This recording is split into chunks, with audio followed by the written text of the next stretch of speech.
Hello everyone, welcome to 99 notes.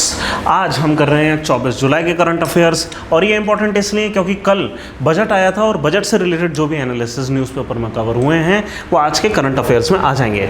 ठीक है, और यहाँ तक आने के लिए आपको करना क्या है, daily current affairs 99 notes search करना है और आप इस पेज पर आ जाते हैं।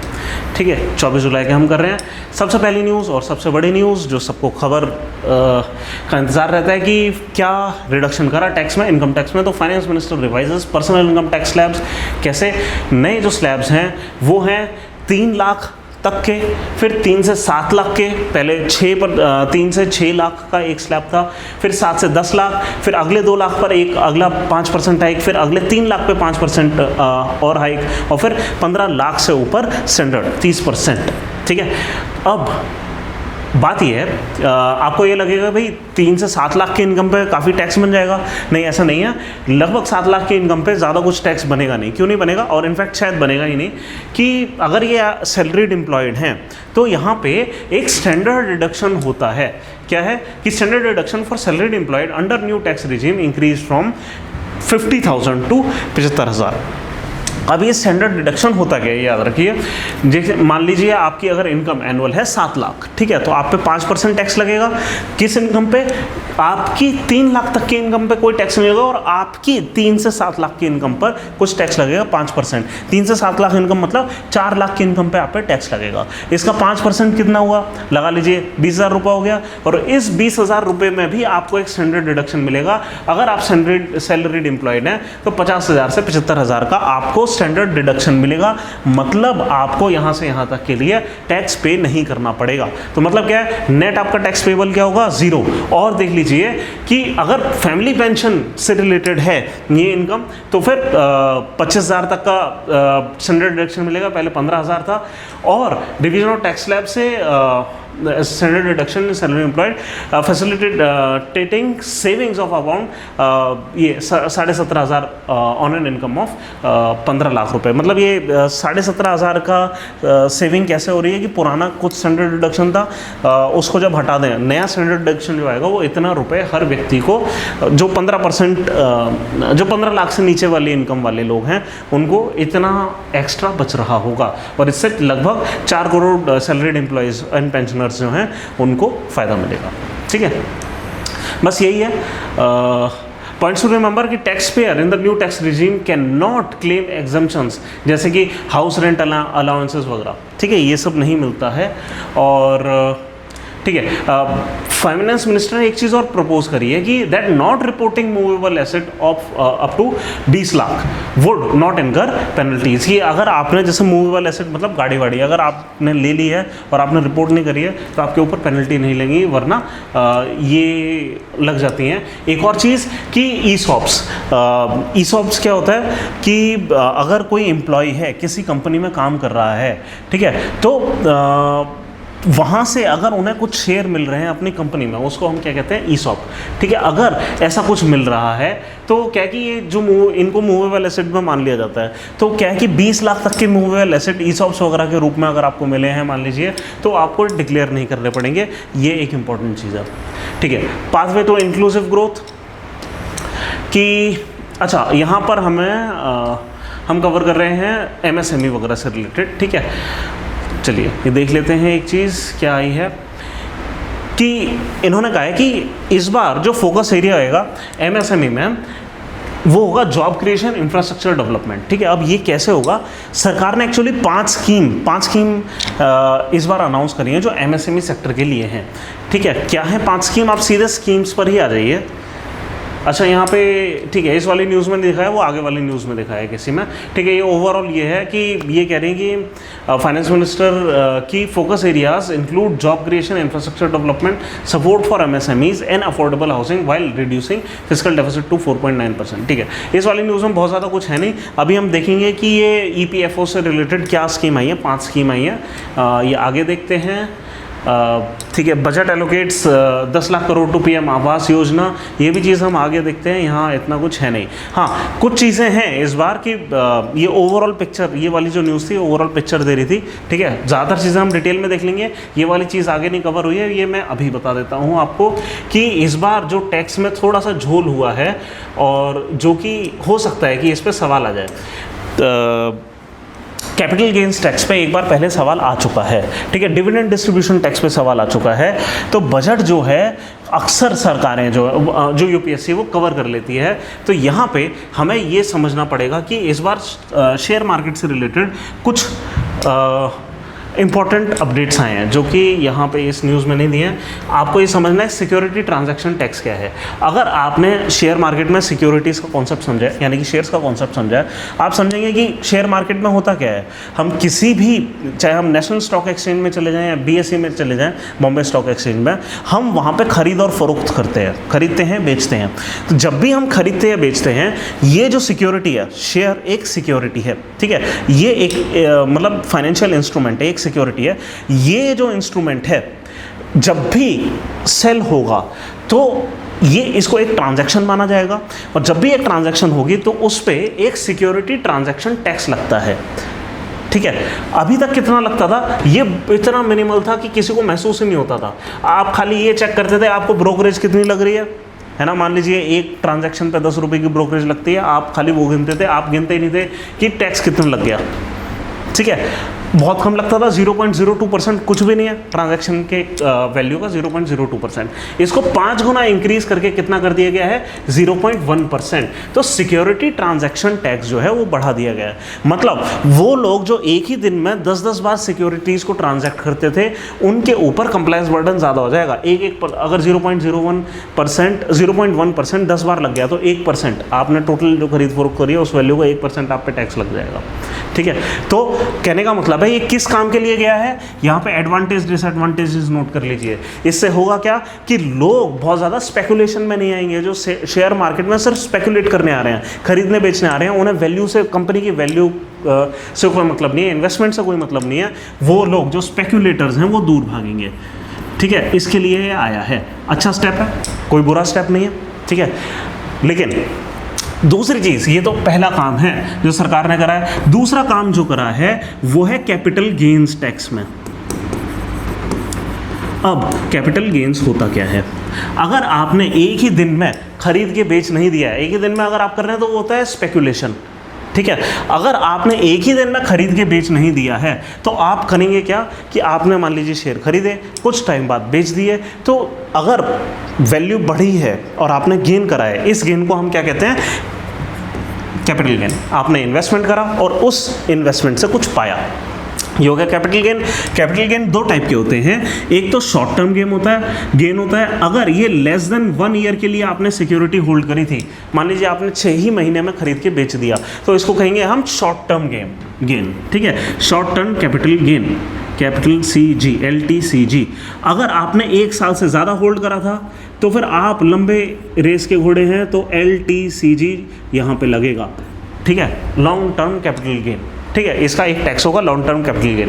पहले क्या था कि आपने अगर लॉन्ग टर्म कैपिटल गेन करा है तो आपको 10% टैक्स देना होता था, और आपने शॉर्ट टर्म गेन करा है तो 15% टैक्स देना होता था। अब ये 10% से बढ़ के कितना हो गया है, याद रखना, अब 12.5%, ठीक है। ये एक चेंज आया है, और ये बढ़कर हो गया है 20%। हम नहीं चाहते लोग शॉर्ट टर्म में ही खरीद के निकाल दें, हम नहीं चाहते लोग स्पेकुलेट करें, लोग लंबे समय के घोड़े बने और इन्वेस्ट करें। सरकार ये कहती है लॉन्ग टर्म गेन्स पे कम टैक्स लगा के, शॉर्ट टर्म गेन्स पे ज़्यादा टैक्स लगा के। लेकिन अब ये प्रॉब्लम है कि लोगों ने इतने बड़ी तादाद में मार्केट में इन्वेस्ट कर दिया है, और अब सरकार कह रही है अब अगर तुमने यहाँ पे प्रॉफिट बुक करा तो इस पर टैक्स लगेगा। तो ये एक क्रिटिसिज्म है कि लोगों का पैसा इतनी हॉट मार्केट में अटक गया है, अब जब वो निकालेंगे तो उस पर लगेगा टैक्स, ठीक है। तो कहने का मतलब है ये एक प्रॉब्लम है जो लोग फेस कर रहे हैं, ठीक है। अब इसमें एक चीज़ और नुआंस आप याद रखिए, लॉन्ग टर्म और शॉर्ट टर्म का रेट तो आपको पता लग गया। यहाँ पे एक डिडक्शन आपको मिलता है। क्या डिडक्शन मिलता है कि 1.25 लाख तक की इनकम पर, 1.25 लाख तक के कैपिटल गेन पर, 1.25 लाख का कैपिटल गेन पर आपको टैक्स नहीं देना है। उसके बियॉन्ड जो कैपिटल गेन आप कर रहे हैं उस पे 12.5% के हिसाब से आप टैक्स दे देंगे। मान लीजिए आपने 1.5 लाख की कैपिटल गेन करा एक साल में, 1.25 लाख तक की इनकम का 0, आपने जो नेक्स्ट 25,000 कमाया है उस पे 12.5% लगेगा। ये आप ध्यान रखें, ठीक है। तो 2 चीज़ें हैं, टैक्स रेट आप ध्यान रखें, यहाँ पे डिडक्शन है। शॉर्ट टर्म में कोई डिडक्शन नहीं है, सरकार नहीं चाहती आप शॉर्ट टर्म का खेल खेलें, ठीक है। आप स्पेकुलेटर ना बने, आप इन्वेस्टर बने, ये सरकार चाहती है कुल मिला के, ठीक है। अब ये चीज़ तो ये रही। दूसरी चीज़ कैपिटल गेन से रिलेटेड एक चीज़ और आई है इस बार, ये तो सिक्योरिटी से रिलेटेड है, शेयर मार्केट से रिलेटेड है। इंडेक्सेशन बेनिफिट हटा दिया गया है, इंडेक्सेशन बेनिफिट फ्रॉम दूसरी किस्म के कैपिटल गेन। कौन सा कैपिटल गेन की बात हो रही है कि जब आप मान लीजिए प्रॉपर्टी खरीदते हैं, ठीक है, और 5-10 साल बाद उसे बेचते हैं। मान लीजिए आपने 1970 में कोई प्रॉपर्टी खरीदी लाख रुपए की, ठीक है, अब उसकी जो कीमत हो गई मान लीजिए 10 करोड़ रुपए हो गई, तो लाख से 10 करोड़ तो काफ़ी ज़्यादा, ये मान लो आपने बेचा जी, अच्छा खासा कैपिटल गेन है, ये भी एक कैपिटल एसेट है, आपने इन्वेस्टमेंट ही तो करा। इन्वेस्टमेंट पे क्या लगेगा? कैपिटल गेन्स टैक्स, इन्वेस्टमेंट की इनकम पर, ठीक है। कोई ऐसी इनकम नहीं है जो सरकार छोड़ देती है जिस पर टैक्स नहीं लगता, ठीक है। तो कैपिटल गेन्स टैक्स लगेगा। इसमें पहले होता था इंडेक्सेशन बेनिफिट। इंडेक्सेशन बेनिफिट क्या है कि मान लीजिए भाई जो कीमत है वो प्रॉपर्टी की बस इस वजह से बढ़ गई क्योंकि इन्फ्लेशन बढ़ गया है, कि सरकार ने पैसे ज़्यादा छाप दिए इसलिए प्रॉपर्टी की कीमत बढ़ गई। ये ऐसा असलियत में कोई थोड़ी कैपिटल गेन है। तो सरकार पहले क्या करती थी, ज़्यादा इन्फ्लेशन अगर हो रहा है तो उस पर इंडेक्सेशन बेनिफिट करती थी। यानी कि 1 लाख की चीज़ अभी अगर मान लीजिए 5 करोड़ की हो जानी चाहिए थी, है ना, तो हम ये मानेंगे 5 करोड़ इसकी सही कीमत थी, लेकिन आपने 10 करोड़ पे बेच दी, तो 10 करोड़ से 5 करोड़ का जो गैप था, ये इस पे आपको टैक्स देना होता था। जो पीछे के जो 5 करोड़ है उसको हम बोलते थे इंडेक्सेशन बेनिफिट, आपको उस पर टैक्स नहीं देना है। ये इन्फ्लेशन हो गई है, इसमें आपकी कोई गलती नहीं थी। इस बार इन्फ्लेशन वाला जो बेनिफिट था, इंडेक्सेशन बेनिफिट, उसको हटा दिया गया है। अब आपको सीधा सीधा टैक्स देना है, ठीक है। इन्फ्लेशन मतलब सरकार चाहे जितना पैसा छाप दे, आपको टैक्स पूरा देना है, ठीक है। तो ये है एक प्रॉब्लम, ऑब्वियसली एक क्रिटिसिज्म है, भाई सरकार गलती कर रही है, छाप के पैसा, और इसकी कीमत आपको चुकानी है क्योंकि आपने इन्वेस्टमेंट कर दी। तो ये तो इन्वेस्टमेंट के लिए बहुत अच्छी चीज़ नहीं है लॉन्ग टर्म में, और यहाँ पे भी लॉन्ग टर्म में इन्वेस्टमेंट के लिए बहुत अच्छी चीज़ नहीं है। जो लोग अपनी सैलरी से पैसा बचाकर इन्वेस्टमेंट करने की कोशिश करते थे शेयर मार्केट में, ताकि आगे कभी उन्हें बेनिफिट मिले, ठीक है, ये पैसा कोई फालतू थोड़ी है, ये देश की कंपनियों में ही लग रहा है उनको बनाने के लिए। तो इन जो इससे जो कंपनियाँ हैं, ये मिले हुए पैसे से इसको इकोनॉमी में तो लगा रही हैं, हमें इसको और प्रमोट करना है। अब हो क्या गया है कि इस पर टैक्स बढ़ गया, ये एक क्रिटिसिज्म है इस चीज़ का। अगर ये आता है पेपर में, आप इसको इन सारे डायमेंशन से तोलेंगे कि क्या अच्छी बात है, स्पेकुलेशन नहीं होगी, क्या बुरी बात है, इन्वेस्टमेंट पर लॉन्ग टर्म में इसका हर्जाना होगा, ठीक है। तो ये चीज़ है जो हमें यहाँ कवर करनी थी। बाकी चीज़ें और डिटेल में आगे कवर्ड हैं पहले से, उनको देखते हैं। चलिए, प्लेसिंग थ्रस्ट ऑन इंफ्रास्ट्रक्चर। इस बार का जो बजट है इसमें फिर से इंफ्रास्ट्रक्चर पे इस बार थ्रस्ट आया है। क्या थ्रस्ट आया है कि देखिए यहाँ पर देख लीजिए, increase in capital investment outlay to 10 lakh crore. पहले जो टोटल इन्वेस्टमेंट पे आउटले था 7.5 लाख करोड़ था, इस बार 33% बढ़ा दिया गया है। फिर infrastructure finance secretariat to assist stakeholders for more private investment infrastructure. सरकार चाह रही है और प्राइवेट इन्वेस्टमेंट हो, और ज़्यादा कुछ है नहीं। और इस बार आप ये देखेंगे ग्राम सड़क योजना में पैसा लगाना और ये सारी चीज़ें, बॉर्डर के रोड्स पे पैसा लगाना। हम इस बार जो टियर 1 सिटीज़ हैं उससे बाहर निकलकर urban infrastructure in tier 2 and tier 3 cities हम ये करने की कोशिश करेंगे, ठीक है, अर्बन इंफ्रास्ट्रक्चर डेवलपमेंट फंड के थ्रू, UIDF के थ्रू। और continuation of 50 year interest free loans to state government. पिछली बार एक बड़ी मज़ेदार चीज़ हुई थी, क्या हुई थी, इस बार जो बजट आया था क्या कहते हैं, चुनाव से जस्ट पहले, इसमें क्या हुआ था कि इंटरेस्ट फ्री लोन दिए गए थे स्टेट गवर्नमेंट को, कि भाई तुम्हें ये लोन दिया जा रहा है, अगर तुम्हें पैसा लेके मान लीजिए इंफ्रास्ट्रक्चर डेवलप करना है, स्टेट्स को अगर करना है तो लो, जितना पैसा उठाना है उठाओ, लगभग मुफ्त का है ये पैसा, 50 साल बाद तुम्हें पे करना है, वो भी इंटरेस्ट फ्री, ठीक है। ये ऑलमोस्ट मुफ्त की चीज़ हो गई, ठीक है। तो उनको पैसा मिल गया, वो इंफ्रास्ट्रक्चर डेवलप कर सकते हैं। और ये वाली जो स्कीम है इसको कंटिन्यू करा गया है। ऑब्वियस सी बात है, इसको कंटिन्यू करेंगे। सरकार 4 महीने के अंदर ही थोड़ी ये स्कीम हटा देगी। 4 महीने पहले ही जो चुनाव से पहले बजट आया था उसमें लाई थी ये, ठीक है। नेक्स्ट कि मेजर इनिशिएटिव इस बार क्या है, urban housing expansion with 10 lakh crore investment and rural road programme. तो हम कहाँ पे मेनली है जो इतना इन्वेस्टमेंट हम कर रहे हैं, टियर 1 टियर 2 सिटीज़ में स्टेट गवर्नमेंट को दे रहे हैं पैसा। हम रूरल रोड प्रोग्राम यानी कि प्रधानमंत्री ग्राम सड़क योजना में हम ये लगा रहे हैं। और ठीक है, तो यहाँ पे हम कहीं लगा रहे हैं अच्छा, एक चीज़ और, इस बार जो हमें लग रहा था कि सरकार को पॉलिटिकल कंपल्शंस के लिए बिहार आंध्र प्रदेश को कुछ देना होगा, तो ऐसा ही कुछ हुआ है। इंडस्ट्रियल नोड एट गया, ये आप याद रखेंगे कि क्या है, ठीक है। Industrial node at Gaya, Amritsar Kolkata industrial corridor to be develop, ठीक है। अब ये एक पुराना प्लान है, सरकार काफ़ी टाइम से चाह रही है कि एक बड़ा एक्सप्रेसवे इंडस्ट्रियल कॉरिडोर डेवलप हो, ठीक है। हमारे इंडस्ट्रियल कॉरिडोर के नोट्स हैं, आप वहाँ जाकर इसको चेक कर लीजिएगा डिटेल्स को। मैं आपको वैसे ओवरऑल समझा देता हूँ इंडस्ट्रियल कॉरिडोर का प्लान है क्या। अज्यूम करिए ये है, एक सेकेंड,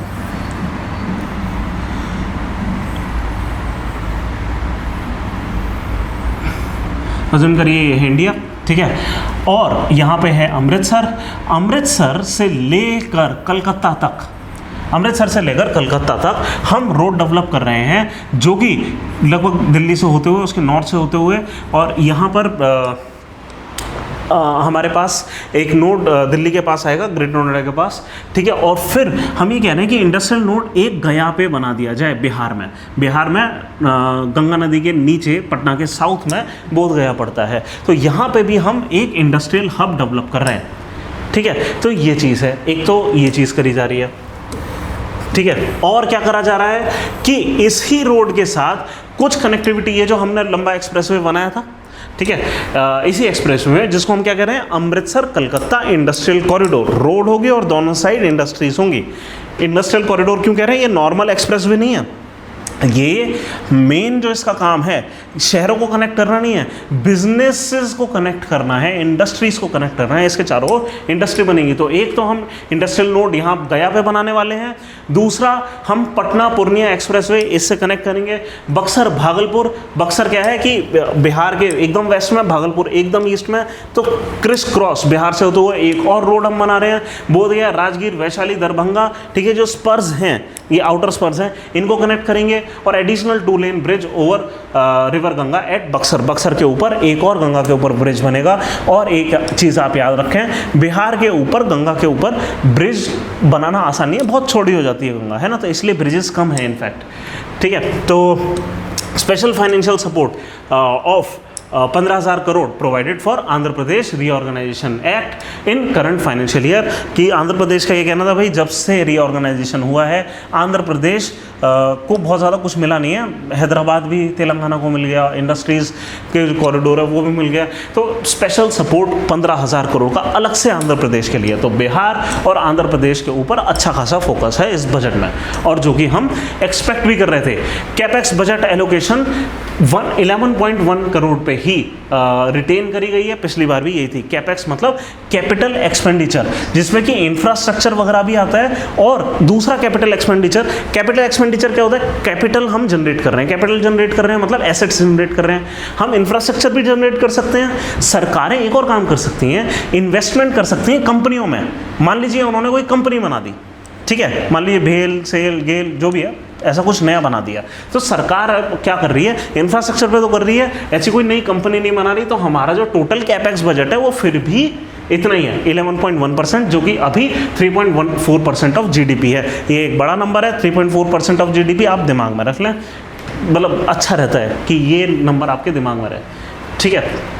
फिर Andhra Pradesh will receive new capital worth 15,000 crore central assistance in the first year and industrial corridor connecting Chennai Vizag Bengaluru Hyderabad. ये पहले से ही इंडस्ट्रियल कॉरिडोर प्रपोज्ड हैं, ठीक है। तो आप हमारे इंडस्ट्रियल कॉरिडोर वाले उसमें जाएंगे, नोट्स में मिल जाएंगे, मैं आपके लिए ये यहाँ पे कनेक्ट भी कर दूंगा उस नोट्स को, यहाँ आप डिटेल में देख लीजिएगा। फिर यहाँ इस पर क्लिक करके, अभी है नहीं लिंक, फिर आ जाएगा। फिर Indian economy is revival from Covid and its status as the world's fastest growing major economy are partly due to infrastructure investment. कि हम जो वर्ल्ड फास्टेस्ट ग्रोइंग इकोनॉमी फिलहाल बन रहे हैं इसलिए क्योंकि हम इंफ्रास्ट्रक्चर पे इन्वेस्ट कर रहे हैं। इनफैक्ट चाइना भी इसलिए बना था, उनका 30-35% ऑफ जीडीपी इंफ्रास्ट्रक्चर से अकेले आता है, ठीक है। अब क्योंकि इंफ्रास्ट्रक्चर वो बना नहीं पा रहे हैं, घोस्ट टाउन्स बन रहे हैं और उनकी जीडीपी गिर रही है। हमारे पास अभी बहुत ज़्यादा स्कोप है इंफ्रास्ट्रक्चर क्रिएट करने का। चलिए और ज़्यादा कुछ यहाँ पे है नहीं। हमारा एक टारगेट है $5 trillion economy by the end of this decade. पहले सरकार का टारगेट था कि भाई 25-26 में या 27 में हो जाएगा। अभी टारगेट हमारा है कि हम 2030 तक कर लें। बीच में कोविड आ गया, इंक्रीज़ करने की जगह डिक्लाइन कर गई हमारी इकॉनमी, ठीक है। तो ये है, और हम डेवलप्ड इकॉनमी बनना चाह रहे हैं 2047 तक। ये आप याद रखेंगे कि हमारा ये 25 साल का अमृत काल है, 22 से लेकर 47 तक, जहाँ पर सरकार हमें डेवलप्ड नेशन की तरफ ले जाना चाह रही है। बस, और ज़्यादा कुछ है नहीं इसमें। आगे चलते हैं। Budget proposes tech platform to boost IBC more NCLTs। NCLT होते क्या हैं? National company law tribunal. होते क्या है? मान लीजिए एक कंपनी है, उसका बिजनेस ठप पड़ गया। अब लेंडर्स हैं जिन्होंने उनको लेंड कर रखा है, वो पैसा अटक गया है। जो एंटरप्रेन्योर्स हैं वो अब इस टेंशन में अटक गए हैं कि इस कंपनी का करें क्या, इसको क्लोज कैसे करें। वाइंड अप करना कोई आसान काम तो होता नहीं है, ठीक है। तो NCLT करती क्या है? जो लेंडर्स हैं, ये लेंडर्स भी डाल सकते हैं और खुद कंपनी भी डाल सकते हैं, भाई हम बैंकरप्ट हैं, डिक्लेयर कर दो, ठीक है। हमारे सारे एसेट्स प्लीज़ कोई टेक ओवर कर ले, इसको बेच दे, जिसका जो बनता है मतलब लीगल सेंस में जो भी जस्टिस कह रहा है, जस्टिस की नॉर्म्स के हिसाब से जिसको जिसका जितना देना बनता है। हो सकता है एम्प्लॉयज़ की सैलरीज अटकी हो, उनको उनका मिल जाए एसेट बेच के। जो लेंडर्स हैं उनको उनका मिल जाए। अगर उसमें भी कुछ बचता है तो एंटरप्रेन्योर का अगर कुछ बच रहा है तो उसको उसका मिल जाए, शेयर होल्डर्स को उनका मिल जाए। तो ये सारा काम कौन देखता है? NCLT, ठीक है। इंसॉल्वेंसी बैंकरप्सी कोड इसके लिए आया है, वो भी आप नोट्स में चेक कर सकते हैं। तो अब इस बार करा क्या है?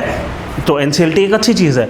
अगर बिजनेस नहीं चल रहा है, अगर ये लिंगर ऑन हो गया, जो बुरे बिजनेसेस हैं वो लिंगर ऑन हो गए, अटके रहे, ठीक है। बायजूस के साथ जैसा हो रहा है कि भाई हमें फाइनली लोगों को सैलरी भी नहीं मिल रही है, बस लटकी जा रही है कंपनी, है ना। हमें पता है उसमें कोई बिजनेस नहीं बचा है। तो होगा क्या कि इससे होगा क्या कि इकोनॉमी पे इम्पैक्ट बुरा होगा, पैसा फालतू में अटका रहेगा, जो एंटरप्रेन्योर है उसका दिमाग अटका रहेगा गलत जगह पे। तो बेहतर होता है कि NCLT हो। अब सरकार क्या कर रही है, और ये बहुत अच्छा स्टेप था कि इंसॉल्वेंसी बैंकरप्सी कोड आया इंडिया में, और एग्जिट करना आसान हो गया। एग्जिट करना बहुत ज़रूरी है, ठीक है। अगर बेकार बिजनेस हो गया तो एग्जिट कराना बहुत ज़रूरी है। कैपिटल और एसेट्स जो हैं वो फ्री हो जाते हैं उससे। तो सरकार क्या कर रही है, ताकि और ज़्यादा आसान हो जाए एग्जिट, जगह जगह पे NCLTs खोलेगी सरकार, और ज़्यादा NCLTs खोलेगी, ठीक है। नेशनल कंपनी लॉ ट्रिब्यूनल्स जगह जगह खोलेंगे। इससे होगा क्या?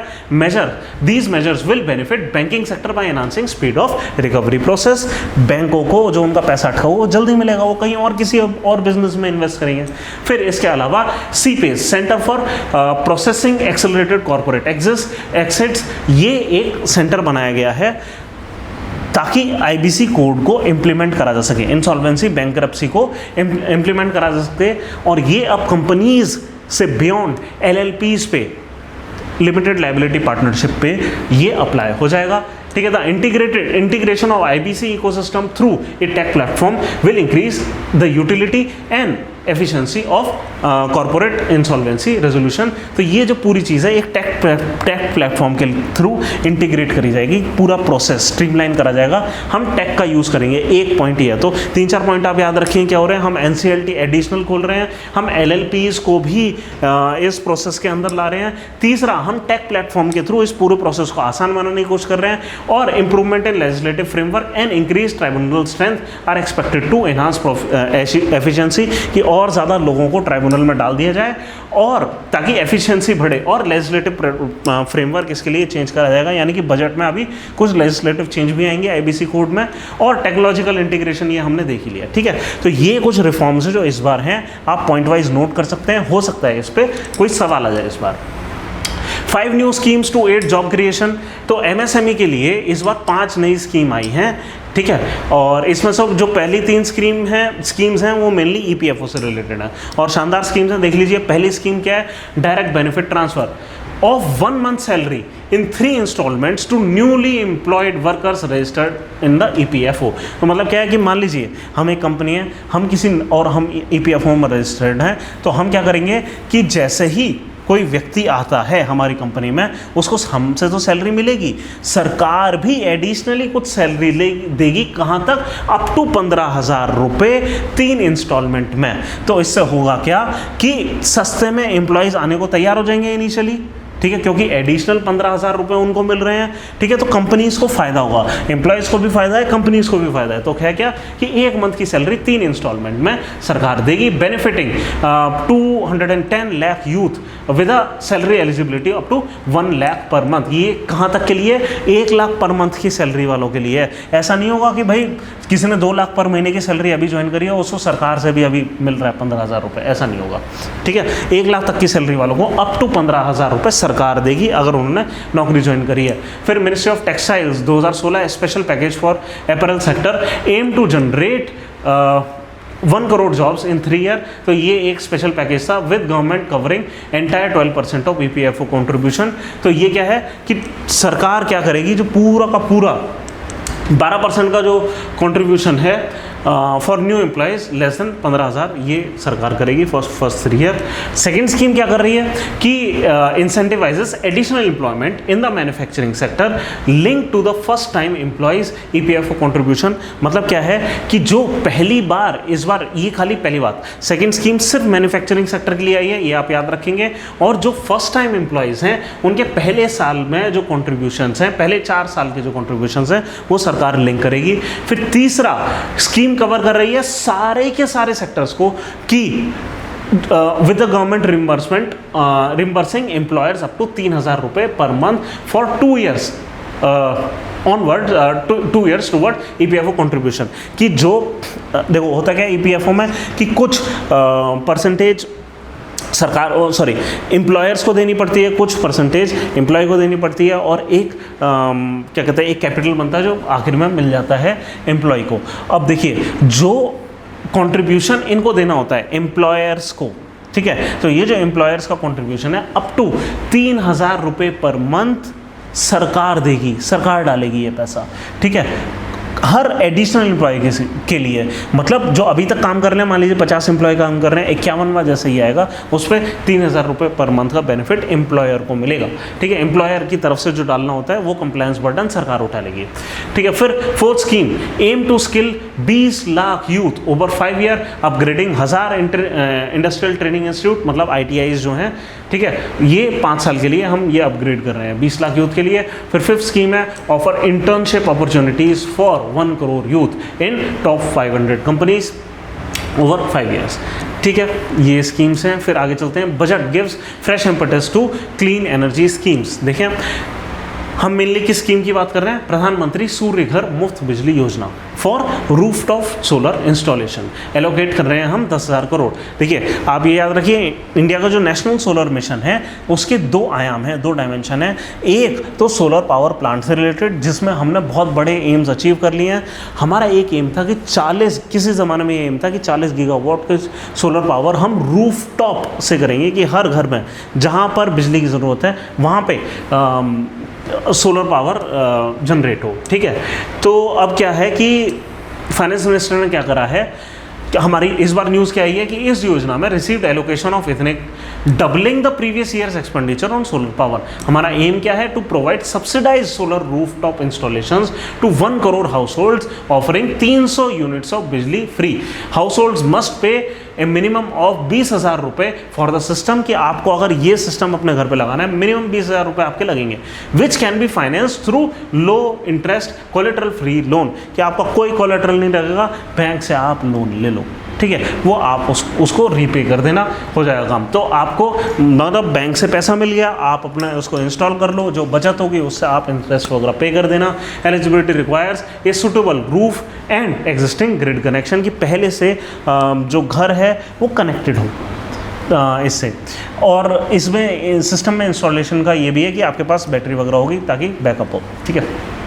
तो over 1.28 crore registrants for the scheme have been reported, अभी तक जो हैं इतने लोग हैं। फिर इसके बाद investment in small modular nuclear reactor की ये हाईलाइट करा गया with plans to partner with private sector for setting up of Bharat small reactors and advancing nuclear energy technologies.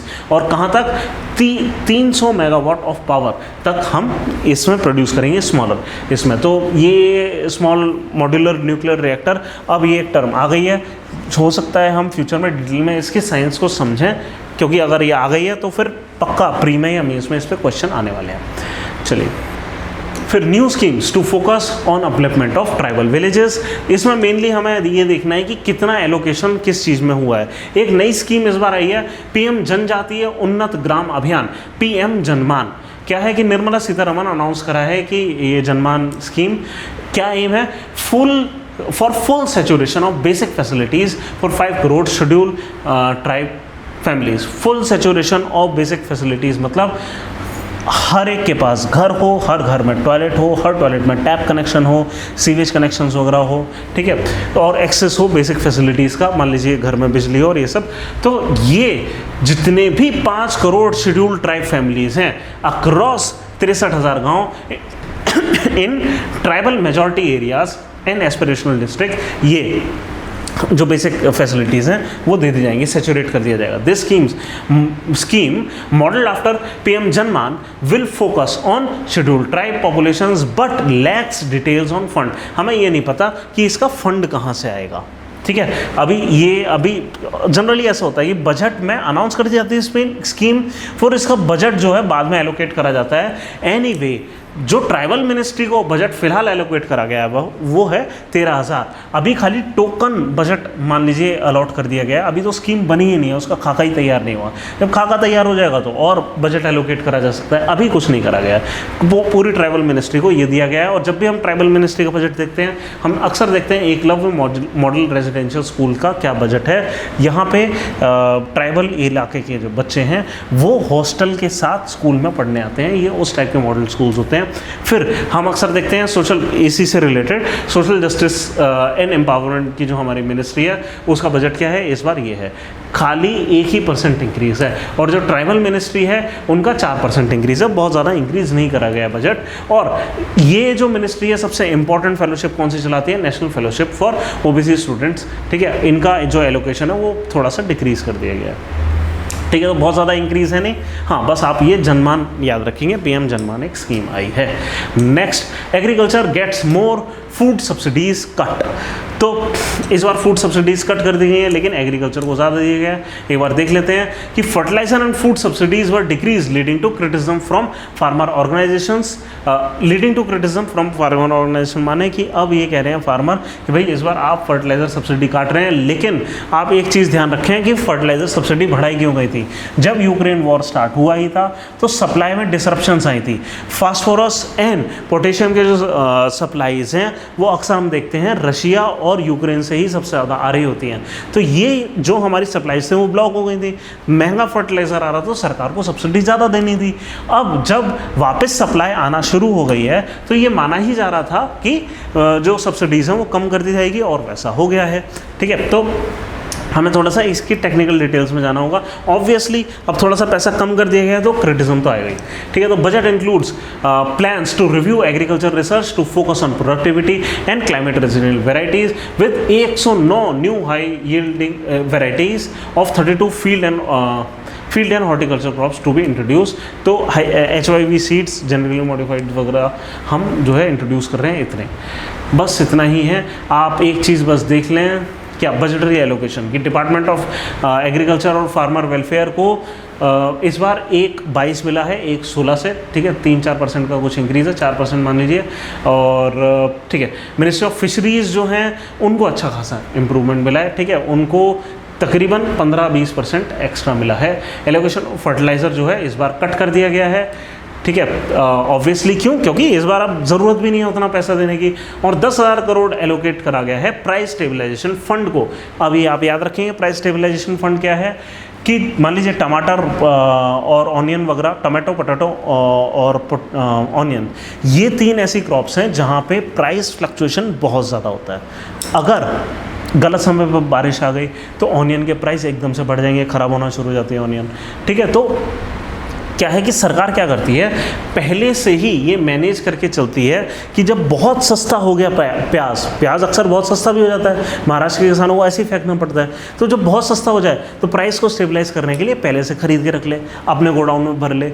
जब बहुत महंगा हो जाए प्राइस, मान लीजिए प्याज की जो वो है फसलें वो ख़राब हो गई, तो वो जो पुराना प्याज स्टोर था उसको निकाल दे मार्केट में। तो ये क्या है, प्राइस स्टेबलाइजेशन।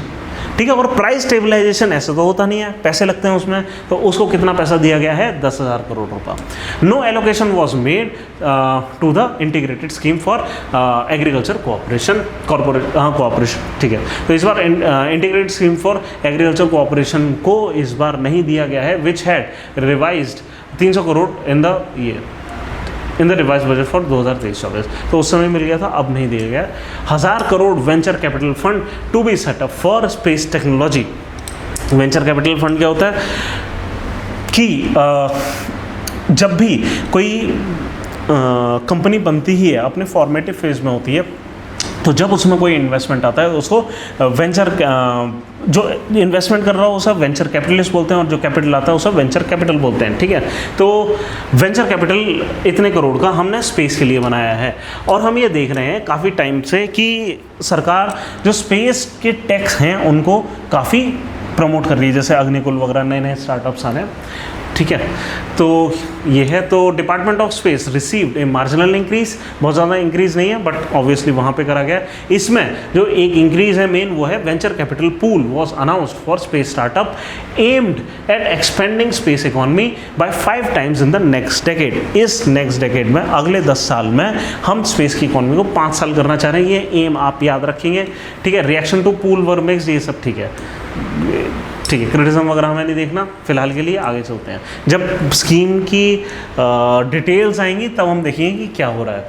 फिर 6.22 lakh crore allocated to ministry of defence, highest among ministries in regular union budget, ठीक है। 4.79% हायर देन FY 2023-24। तो इस बार हम ये देख रहे हैं कि सरकार बहुत ज़्यादा मिनिस्ट्रीज़ को नहीं दे रही है। क्यों नहीं दे रही है? क्योंकि सरकार का एक और एम था इस बार कि हम धीरे धीरे फिस्कल डेफिसिट को थोड़ा कम कर दें। सरकार टैक्स ज़्यादा ले रही है, खर्चे कम कर रही है, हमें ये चीज़ दिख रही है। खैर एनीवे, इस बार क्या गया है, 1.72 लाख करोड़ के कैपिटल प्रोजेक्ट्स हैं। इसमें 6500 करोड़ रुपए फॉर बॉर्डर रोड्स के लिए दिया गया और 518 crore for iDEX, innovation for defence excellence. ये सरकार ने कुछ साल पहले एक नई स्कीम लॉन्च करी थी। तो देख लेते हैं क्या क्या हुआ है। क्या है एलोकेशन कि कैपिटल एक्विजिशन फंड जो है 1.72 लाख करोड़ है, 20% इंक्रीज है। अगर कैपिटल एक्वायर करने के लिए जो पैसा है उतना दिया जाएगा। अब इसमें करेगी क्या सरकार, जैसे नई चीज़ें ले रही है ना सरकार, रफाल ले रही है, तेजस ले रही है, तो इन चीज़ों में पैसा लगेगा। S-400 सिस्टम है, ठीक है। फिर 9200 करोड़ जो है वो सस्टेनेंस एंड ऑपरेशनल रेडीनेस के लिए। इसमें है ना एक टेक्निकल टर्म आती है टूथ टू टेल रेशियो, कि हम नए पुरानी चीज़ों को बस सस्टेन करने में कितना पैसा लगा रहे हैं और नई टेक्नोलॉजीज़ को एक्वायर करने में कितना पैसा लगा रहे हैं। हम ऑब्वियसली नए टेक्नोलॉजीज़ को एक्वायर करने में ज़्यादा पैसा लगाएंगे तो हमारी रेडिनेस ज़्यादा रहेगी, ठीक है। तो ये जो रेशियो है कि हम नई चीज़ में कितना लगा रहे हैं और पुरानी चीज़ में कितना लगा रहे हैं, इस रेशियो को हम टूथ टू टेल रेशियो कहते हैं, और सरकार उसको बेहतर करने की कोशिश कर रही है, इससे दिख रहा है, ठीक है। खैर डिफेंस पेंशन जो है वो 2% इंक्रीज़ हुई है इस बार, ठीक है, इतना ज़्यादा कुछ नहीं है। आईडेक्स बजट जो है हमने 518 करोड़ कर दिया है 115 करोड़ से। हम चाह रहे हैं कि हमारे यंग स्टार्टअप्स ज़्यादा टेक्नोलॉजी में इनोवेशंस लाएं, तो डिफेंस इनोवेशन के लिए हम बाहर से ही क्यों खरीदें चीज़ें, हमारे खुद के लोग R&D करें, उसके लिए ये कर दिया गया है। और budget includes ex serviceman contributory health scheme, यहाँ पे एक 28% का इंक्रीज़ है, अच्छा खासा। बॉर्डर रोड ऑर्गेनाइजेशन को 30% इंक्रीज़ कर दिया गया है बजट को। ऑब्वियसली हम चाह रहे हैं कि चाइना के अलॉन्ग हमारी बॉर्डर रोड सिक्योर हों, क्योंकि हमने देखा था गलवान वगैरह में क्या हुआ था, वो बहुत तेज़ी से आ गए और हम उतना तेज़ी से रिस्पॉन्ड नहीं कर पाए क्योंकि हमारे पास इंफ्रास्ट्रक्चर की कमी थी। हमारे जो रोड हैं वो उस तरीके के नहीं थे कि हम वहाँ तक उतनी जल्दी पहुँच पाते, तो वो सारी लिमिटेशंस हम दूर करना चाह रहे हैं। और लगातार हमने देखा है बॉर्डर रोड ऑर्गेनाइजेशन को पैसे मिले हैं।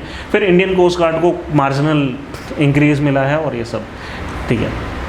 आगे चलते हैं, summary of the union budget, ये PIB से आया है न्यूज़, तो देख लेते हैं। अब ये बजट का कौन सा साइड है, ये यूनियन बजट का हम क्या देख रहे हैं यहाँ पे कि क्या कहते हैं, मेनली रेवेन्यू रिसीट्स वगैरह और एक्सपेंडिचर वगैरह क्या है, ठीक है। ये बजट एट ग्लांस हम देख रहे हैं।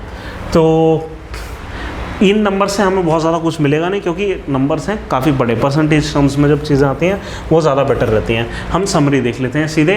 इकोनॉमिक परफॉर्मेंस क्या है कि इन्फ्लेशन हमारी करंटली लो है, सरकार ये कह रही है, और 4% का जो टारगेट है गवर्नमेंट ने सेट करा है उसके हिसाब से ही है। Core inflation excluding food and fuel 3.1%। आप ये याद रखेंगे कोर इन्फ्लेशन क्या होती है। देखिए, जो ओवरऑल CPI होती है, कंज्यूमर प्राइस इंडेक्स, यहाँ पे एक बास्केट बनती है जिसके अंदर हम सारे रोज़मर्रा के सामान को डाल देते हैं, इसमें फूड और फ्यूल भी आ जाता है, और हम ये देखते हैं कि पिछले साल से ये बास्केट इस साल कितनी महंगी हो गई, ठीक है। और ये जो इंक्रीज़ है इसको हम क्या बोलेंगे, कंज्यूमर प्राइस इंडेक्स। बट इसमें सारे रोज़मर्रा की चीज़ों के साथ साथ जब फूड और फ्यूल भी आ जाता है तो इसमें एक प्रॉब्लम है, क्या कि फूड का प्राइस अक्सर हम कंट्रोल नहीं कर सकते, क्योंकि ये वेदर और इंटरनेशनल प्राइसेस में से कंट्रोल होता है, और फ्यूल भी इंटरनेशनल प्राइस से कंट्रोल होता है, सरकार इसमें कुछ नहीं कर सकती। तो अगर जब हम इन दोनों चीज़ों को हटा दें, फूड और फ्यूल को हटा दें, तो वो इन्फ्लेशन जो बचती है उसको कहते हैं कोर इन्फ्लेशन। मतलब बाकी इन जनरल इंडिया में क्या है इन्फ्लेशन का रेट, तो वो है खाली 3.1%।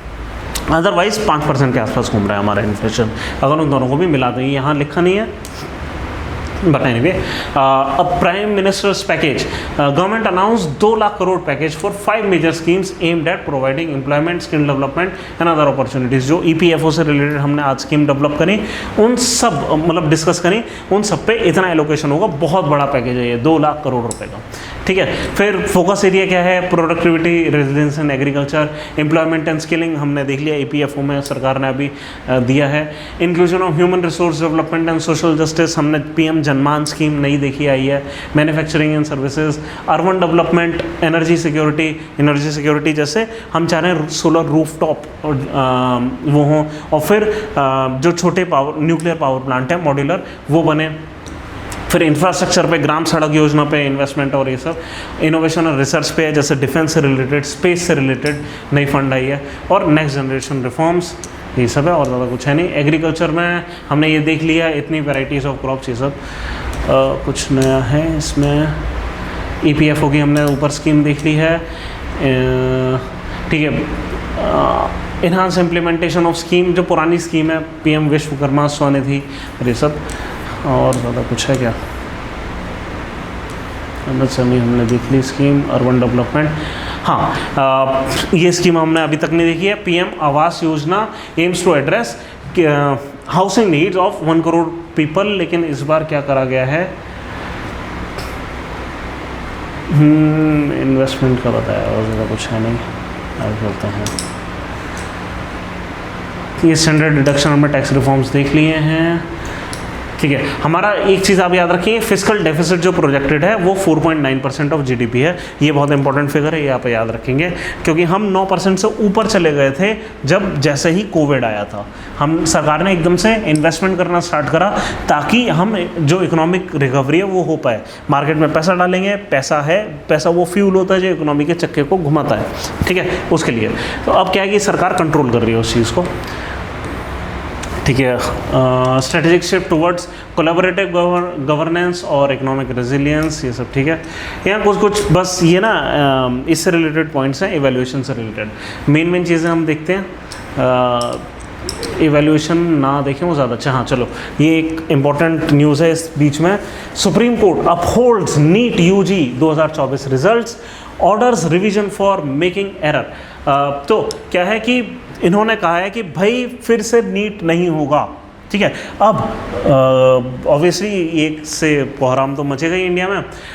हम देख लेते हैं कि इनके मेन जो रीजंस थे वो क्या थे, ये क्या कह रहे हैं। नीट आपको पता ही है क्या है कि मतलब NTA एक हमारी ऑर्गेनाइजेशन सरकारी जो कि टेस्ट कराती है, और वो national eligibility cum entrance test लेती है UG मतलब अंडर ग्रेजुएट्स के लिए। कहाँ पे, मेडिकल ग्रेजुएट्स के लिए ये टेस्ट होता है, और 11 भाषा में होता है, ये सब ठीक है। तो कुल मिलाकर यहाँ से हम जाते क्या है, मेडिकल एंट्रेंस टेस्ट है डेंटल के लिए, आयुष, और BVSC यानी कि वेटरनरी साइंस वगैरह के लिए, और एनिमल हस्बेंड्री से रिलेटेड कॉलेजेस के लिए ये हमारा टेस्ट होता है। अब इन्होंने कहा क्या है, सुप्रीम कोर्ट कह क्या रहा है, वो ये कह रहे हैं कि एंटायर नीट UG एग्ज़ाम हम नहीं रोक सकते। क्यों नहीं रोक सकते, उन्होंने रीज़न दिया है कि कोई सिस्टेमिक लीक नहीं है। जितने भी इंसिडेंट्स रिपोर्ट करे गए, जो भी अलग अलग इंटरनेट पे एविडेंसेस आ रहे थे, वो सब एक एक करके या तो सुमो मोटो कॉग्निजेंस के थ्रू या फिर जितने भी वकीलों ने अपने पिटिशंस दायर करी थी, वो पिटिशंस के थ्रू गए, मतलब सुप्रीम कोर्ट के पास वो सारे मामले पहुंचे और उन्होंने देखा कि ये इंडिविजुअल लीक्स हैं, ये सिस्टेमिक लीक नहीं है। ऐसा नहीं कि पूरे एनटीए के अंदर एक सिस्टेमिक लीक कोई दिखाई दे रहा हो, ठीक है, जगह जगह पे कुछ कुछ सेंटर्स पे लीक दिखाई दिए उन्हें, ठीक है। तो इसलिए पहली चीज़ उन्होंने ये कहा है, और NEET UG exam would sufficiently disrupt over 2 million students admission and future medical education. मतलब देखिए, एग्जाम को पूरा कंडक्ट कराना और पूरा काउंसलिंग का प्रोसेस को डिले करने का मतलब ये होता है कि जो मेडिकल कॉलेजेस हैं उनको फर्स्ट ईयर में स्टूडेंट्स लेट मिलेंगे। इसका मतलब क्या है, ऐसे ही ऑलरेडी जो एमबीबीएस की जो एजुकेशन है उसके बाद में लास्ट में इंटर्नशिप वगैरह होती है, ये सारी चीज़ें जनरली ऐसा होता है, एमबीबीएस स्टूडेंट के पास टाइम नहीं होता है। अगर पहले ही 5-6 महीने डिले हो गए एडमिशन्स, तो फिर मतलब टाइम पर डिग्री देना मुश्किल हो जाएगा, ठीक है, या फिर कुछ लोगों को ऐसे ही पास कर दिया जाएगा जो कि मेडिकल एग्जाम से रिलेटेड, मतलब मेडिकल फील्ड से रिलेटेड बहुत अच्छा स्टेप होता नहीं है। तो कह क्या रहे हैं कि हम इस चीज़ को डिसरप्ट नहीं कर सकते। हमें क्या दिखा है, हमें सर्टेन एबनॉर्मेलिटीज़ दिखी हैं, हम इन एबनॉर्मेलिटीज़ को एड्रेस कर लेते हैं, पूरा सिस्टम को मतलब पूरे एग्ज़ाम को फिर से देने से बेहतर, ठीक है। तो ऐसा इन्होंने बोला है। The court emphasized that any student found guilty of malpractice during ongoing CBI investigation would face consequences and be disqualified from admission। तो अभी फिलहाल CBI की ongoing एक investigation है, इसमें देख लिया जाएगा किन किन स्टूडेंट्स में के साथ प्रॉब्लम है। इन्होंने एक एक्नॉलेजमेंट करा है सुप्रीम कोर्ट ने कि पेपर लीक हुआ है हजारीबाग में, झारखंड में, पटना, बिहार, इन्वॉल्विंग 155 स्टूडेंट, और ये एकदम बार कर दिए जाएंगे। ऐसे जितनी भी लीक की घटनाएं हैं उन सबका एडमिशन से डिस्क्वालिफिकेशन हो जाएगा, ठीक है। और ऑब्वियसली ये क्रिमिनल ऑफेंस होता है, ये जो लीक करना है, एक बार ये चीज़ हो गई तो जनरली ऐसा होगा कि जो स्टूडेंट्स हैं, हो सकता है खाली इस बार के लिए बार ना हो, वो आगे के लिए भी उनके एडमिशन में प्रॉब्लम आए, ठीक है। चलिए आगे चलते हैं। Finance minister Nirmala Sitharaman announce e-commerce export hub to boost MSME and artisan trade, ठीक है। तो हम एक्सपोर्ट हब बनाना चाह रहे हैं इन पीपीपी मॉडल। ये आर्टिसंस के लिए हम कर रहे हैं, ठीक है। आर्टिसंस क्या होगा कि जो लोग जैसे घरेलू उत्पाद की इकाइयाँ होती हैं, यूनिट्स होते हैं, ठीक है। तो Indian MSME and artisans have limited e commerce export. क्यों? क्योंकि ई कॉमर्स पे उनकी विजिबिलिटी नहीं है, ठीक है। अमेजन वगैरह पे अपने आप को आसानी से लिस्ट नहीं करते हैं या नहीं कर पा रहे होते हैं, तो सरकार एक प्लेटफॉर्म देगी। The move comes amidst disruptions in traditional exports due to global tensions and logistic issues. New hub offer seamless regulatory and logistic framework to facilitate international trade. Logistic framework मतलब जैसे अमेजन अपने आप में एक logistic framework है, क्या वो order लेता है, फैसिलिटेट कराता है बायर से सेलर तक की, मतलब सेलर से बायर तक की जो डिलीवरी है उसको। तो इस टाइप का एक फ्रेमवर्क ये बना देंगे। तो जो मिनिस्ट्री हमारी कॉमर्स एंड इंडस्ट्री मिनिस्ट्री ये कर रही है, has already increase the consignment cap for e commerce export projecting, कि हम यहाँ तक का हम एक्सपोर्ट करेंगे।